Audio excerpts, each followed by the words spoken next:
I loved the Power Rangers as a kid.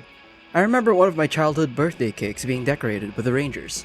So when I heard about this retro-style beat-em-up game that's featuring the Power Rangers, say less. Sign me the Oh no! up. When I opened it up and saw the intro with the theme song, the emotions and nostalgia just poured into me. I was just,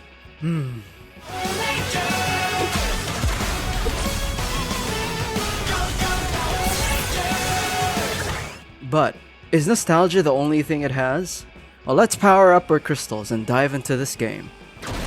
The story starts with Rita, a Rita Repulsa from the future who travels to the past to get rid of the Rangers while they're still young. And in order to reach her goals, Rita teams up with herself from the past. We play as the Power Rangers, freshly recruited and raring to save the world from the Rita duo. There's very little story to talk about, but hey, we get it. It's a beat 'em up. Story isn't going to be the main focus, and sometimes there's no story at all in this genre. We still wish that they gave more of an introduction to the Power Rangers. A recap would be nice to newcomers or even me, someone who used to be really into the series, but that was like, what, more than 20 years ago? However, there is a lot of fan service in this game. What little characterization we see through dialogue and voice lines feels true to the characters. They capture the personalities of the Rangers quite well, and it really takes you back to a time. There are also a lot of references to the show, so there's something even for the hardcore fans. Also, is it just me or do those turtles look familiar? The gameplay is a classic side-scrolling 2D arcade-style beat-em-up. However, there are a few stages that slightly change up the gameplay to include on-rail shooting and stuff like that. True to its retro style, couch co-op is available, and this game really shines if you have other people to play with. After all, Jason saying, "A little help too?" while getting his butt kicked all by his lonesome is kinda sad. There are some simple combos that you can use to juggle enemies around, and if you learn the game enough, you could probably get good to just slap around enemies like they were nothing. There are harder difficulty settings as well that you can use to up the ante if you feel like you've gotten a little too good. However, we think that giving people the choice of which ranger to play and not having each ranger's gameplay be unique is such a missed opportunity. All of the rangers basically have the same moveset. It's a pity since they could have multiplied the replayability of this already short game by the number of rangers just by giving them unique abilities and skill sets. There is one change when playing the different rangers, and it's in the dinosaur segments. For example, the Red Ranger's T-Rex is landbound, while the Pink Ranger's Pterodactyl can fly around and plays like a Star Fox kind of rail shooter. The Dinosaur and Megazord segments are pretty fun and we really enjoy them. We mentioned that the game is pretty short and you can finish it around 3 to 5 hours. However, it does have its replayability in the form of 100%ing the collectibles, trying out different difficulties, and playing these little mini-games that they included in the in-game arcade. And of course, playing with friends will definitely feel like a novel experience compared to playing alone. But is that enough for most people to consider it replayable? Maybe not. The visuals are probably the game's strongest point. It's no surprise that the game is visually stunning, boasting a retro-pixelated art style that's entirely hand-drawn.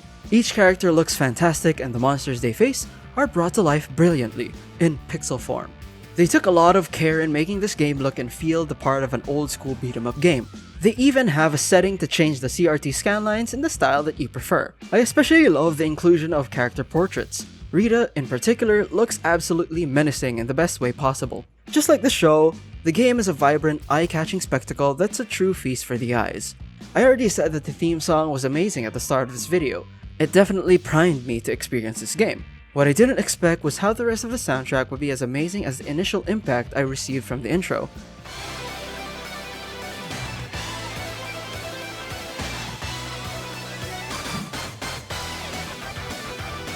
The remix tracks from the show are so catchy, they'll stick to your head long after you stop playing, and they crank up the excitement during battles.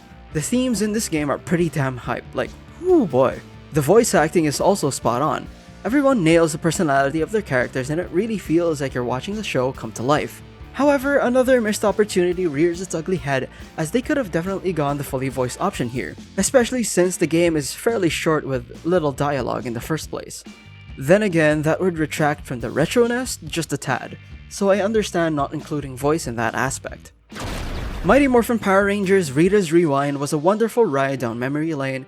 However, that ride is a little short-lived and requires just a little more spice to truly make it great.